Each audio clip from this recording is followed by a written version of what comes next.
ঘুরা বলতেছি, এক তো ইন্টারনেট আর এক হলো মাদক।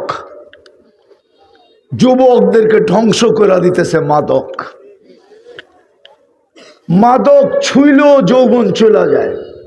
আর আল্লাহর গ্যারান্টি, আল্লাহ নিজে বলছেন প্রথম শাস্তি তোমাদেরকে দিব, যেই যুবক প্রস্তুতি নিবে না, আল্লাহর যৌবন ব্যবহার করবে আর মুসলমানের ঘরে জন্ম নিয়া উম্মতে মুহাম্মদী হইয়া প্রস্তুতি নিবে না, রব্বে কাবার কসম, রব্বে মুহাম্মদের কসম, আমার আল্লাহর ঘোষণা, অল্প বয়সে তোমার যৌবন আমি নিয়ে নিব। অল্প বয়সে যৌবন চলে যাবে। এই জন্য আমি যুবকদের পাও ধরতেছি, হারাইস না মহারত্ন, মহামূল্যবান জিনিস তোর কাছে।